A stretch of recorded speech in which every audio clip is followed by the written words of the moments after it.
This channel does not promote any violent, harmful, or illegal activities. All content provided by this channel is meant for an educational purpose. Uttarbanga সফরে জলপাইগুড়িতে সরকারি পরিষেবা প্রদান ও একাধিক প্রকল্পের উদ্বোধন করলেন মুখ্যমন্ত্রী মমতা বন্দ্যোপাধ্যায়। বুধবার জলপাইগুড়ি জেলার সভা থেকে আদিবাসীদের জমির পাট্টা বিতরণ করলেন, যেখানে মোট পাট্টার সংখ্যা 11,674টি। পাশাপাশি উত্তরের 8টি জেলায় উন্নয়নমূলক প্রকল্পের সূচনা করেন তিনি। দার্জিলিং কালিম্পংয়ের জন্য নতুন ব্রিজ, করম পুজোয় ছুটি ও চা সুন্দরী প্রকল্পে পাকা ঘরের ঘোষণা করেন মুখ্যমন্ত্রী। শিক্ষা ও সামাজিক ক্ষেত্রে সবুজ সাথী, কন্যাশ্রী, তরুণের স্বপ্ন সহ একাধিক উদ্যোগের সাফল্যের কথাও তুলে ধরেন তিনি। জলপাইগুড়িতে প্রায় 400 কোটির প্রকল্প চালু হয়েছে বলে জানান। এরই মাঝে সভা থেকে কেন্দ্রকে কড়া বার্তা দিয়ে বলেন, রাজ্য কেন্দ্রের টাকা নেয় না, অথচ শ্রমিকদের টাকা আটকে রাখা হচ্ছে, এটা সহ্য করা হবে না। অন্যদিকে পরিযায়ী শ্রমিকদের ওপর অত্যাচার ও ভাষাভিত্তিক বৈষম্য নিয়েও ক্ষোভ প্রকাশ করে বলেন, বাংলাকে বাংলাই চালাবে, দিল্লি নয়, দিল্লির ভিক্ষা চাই না। প্রতিবেশী দেশ নেপালের সংকট নিয়েও উদ্বেগ প্রকাশ করে আশ্বস্ত করেন, প্রশাসন সতর্ক রয়েছে, কোনো সমস্যা হলে রাজ্য তা মোকাবিলা করতে প্রস্তুত। আজকে আমি দার্জিলিং জেলাকে অভিনন্দন জানাই। অনেককে আমি বলেছিলাম আসতে, এবং আজকে আমরা যে তিস্তা বাজার এবং পেশকের মাধ্যমে একটা নবনির্মিত সেতু করে দিলাম, যার ফলে দার্জিলিং এবং কালিম্পংয়ের মানুষ অনেক উপকৃত হবেন। আমি আপনাদের অভিনন্দন জানাচ্ছি। হামরো পাহাড়, আমি পাহাড়বাসীকে অভিনন্দন জানাচ্ছি।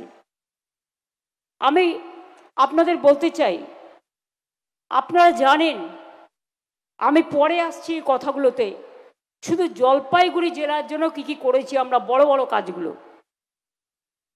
তার আগে বলি, আমি পঞ্চানন সাহেবের, পঞ্চানন বর্মা, যিনি রাজবংশী সমাজের প্রাণপুরুষ রায় সাহেব, ঠাকুর পঞ্চানন বর্মাকে আমার শ্রদ্ধা জানাই, কারণ গতকাল তার মৃত্যু দিবস ছিল।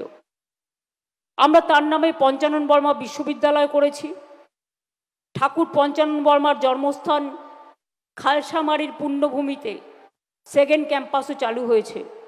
তার জন্মদিনে ছুটিও ঘোষণা হয়েছে। তার বাড়িকে সংস্কার করে পঞ্চানন বর্মা সংগ্রহশালা, গবেষণা কেন্দ্র, মিউজিয়াম তৈরি হয়েছে। মনে রাখবেন, সেই রকমভাবে আমরা আদিবাসীদের জন্য করম পুজোতেও ছুটি দিই। আমরা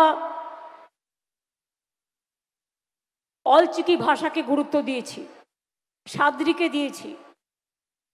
আমরা কুরুক থেকে, কুরমালি থেকে শুরু করে, হিন্দি, নেপালি, গোর্খা থেকে শুরু করে,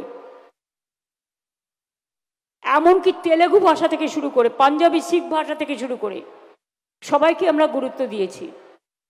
আপনারা জানেন, আমার আজকে আসার বিশেষ কারণ, গতকাল থেকে আমাদের প্রতিবেশী রাষ্ট্র একটা প্রবলেম চলছে, আমরা চাই শান্তি ফিরে আসুক। আমি হোল নাইট উত্তরকন্যায় ছিলাম, তার কারণ যাতে কোনো রকম আমাদের দিকে কোনো প্রবলেম হলে সেটা যাতে আপনারা নিশ্চিন্তে ঘুমোতে পারেন এবং আমরা আমাদের প্রশাসন সেটা দেখে নিতে পারি। সেই জন্য আজকে আমি এসছি। আমার এখানে বিশেষ করে 2011 সালের পর প্রায় 6,56,000 বেশি পাট্টা দেওয়া হয়েছে।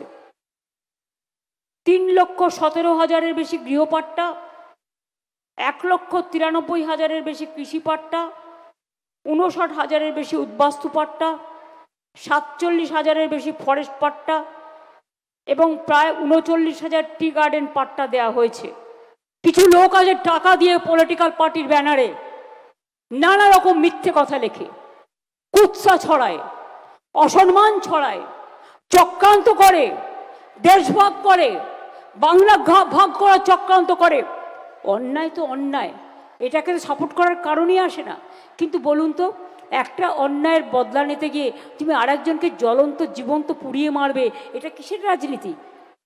এটা কিসের রাজনীতি? আমি এই রাজনীতি বিশ্বাস করি না।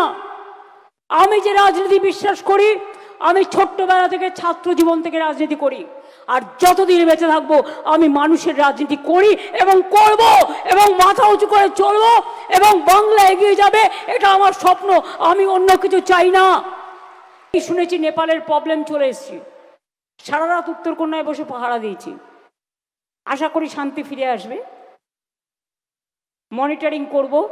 টুরিস্ট যারা গেছেন আমি জানি অনেকে ভ্রমণ যাত্রী বেড়াতে গেছেন, তাদের আমি এটুকু বলবো যে আমরাও রাজ্য সরকার থেকে টেক আপ করেছি, যাতে তারা একটা দিন দুটো দিন অপেক্ষা করুন, আস্তে আস্তে আপনাদের ফিরিয়ে নিয়ে আসবো, চিন্তা করবেন না।